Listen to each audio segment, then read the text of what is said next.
mo ba ako? Naman. What we call turnover of the formal leadership of the batch 1987 of the Bimapa High School Alumni Association, led by future attorney Paz Jan Coronel. Attorney. Let's now proceed to some activity before we go on. Paz Jan Coronel.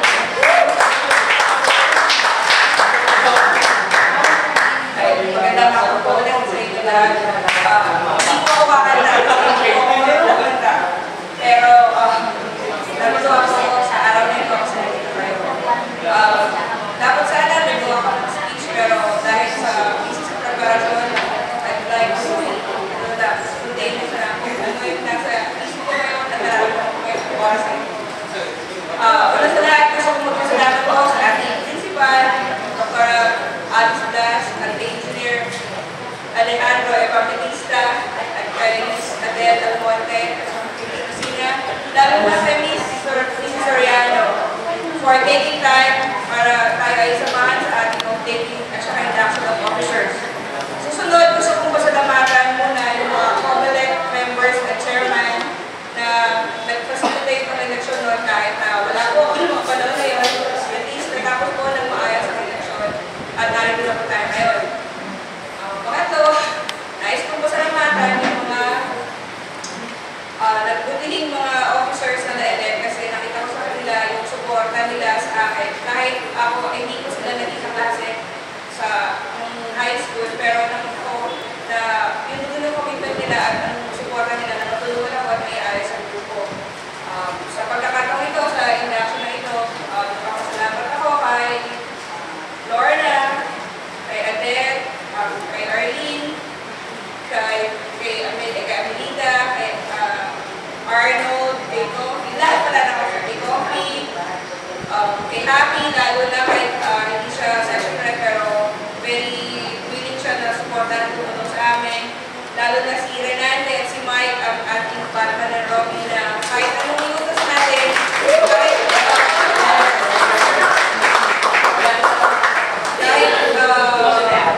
tayo nagsimula na ng program natin sa naman nagtatrabaho pa rin para sa atin.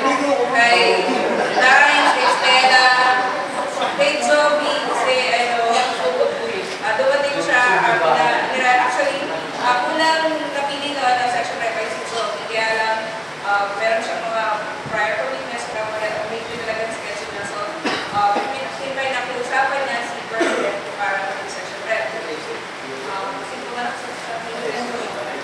Si Ben, kasi pinulungan tayo sa pag-set-up dito. Si Marilu De Roca, na batchmate natin, siya po ang bali ating caterer. Kaya lang hindi siya makapunta kasi meron siyang prior commitment. So, nagpapasalamat din kami kasi makuha namin pero lang yung pagpapakater. Kasi nagsisimula pa lang po kami. Darating tayo sa mas malalaking event sa pagdating na tama pa rin. Si Mr. Edwin Carpio pala, kasama siya sa election committee, si Sweet, Mr. Huertas,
bakit natin ito binuo. So, yun po ang ating pagtulunan ng ating mga konsen. Maraming salamat sa pagtulong. Thank you. Ay, madali lang po pala. Di ba? Bago ko po matapos ito, gusto ko po ipakilala ang isang talento ng aming batch na ngayon lang po namin na-discover. Sabi po ninyo, it is our 25th anniversary. Ito ay silver anniversary. So ito ay special. Dahil po ito isang special na pagkakataon, meron kami isang talentadong kabatchmate na talentadong Pinoy. Siya po ay isang singer-songwriter na hindi pa lang po na-discover dahil nangyarain po siya, pero meron po siyang pinompose na kanta para sa batch na gagawin po namin theme song para po sa aming silver anniversary. At kakantayin po na yun ngayon kasama ang kanyang vocalist na anak. Siya po ay si Wilmar Mercado.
Tayo po ay mga kapataklan po ng tubig sa isang malaking...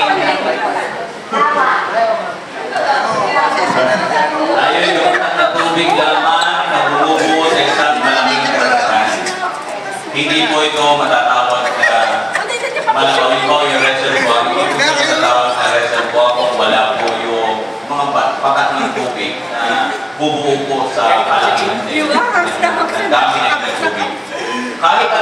goal ng batch 87, press, makinig ka. Kahit ano po yung batch natin, ano po yung goal ng batch natin, this goal will never be reached. Hindi po magmamaterialize if we don't have purpose. So dapat po ipunak tayo ng purpose. Ano ba yung purpose natin? Whatever purpose is that, it should be for the benefit of all. So tayo po ay mag-aambag ng isang patak ng tubig. Tayo makakabuo ng milyon-milyong molecules of water. yes, so yan. Milyon-milyong litro ng tubig. Depende po. Yung iba, baka hindi lang patak ang kaya ibigay niya. Buhos. Diba? Tapos ang problema, buhos lang kagad ng ano po? Hindi mo natin papatayin yung kaligayaan na magkita-kita tayo ngayon.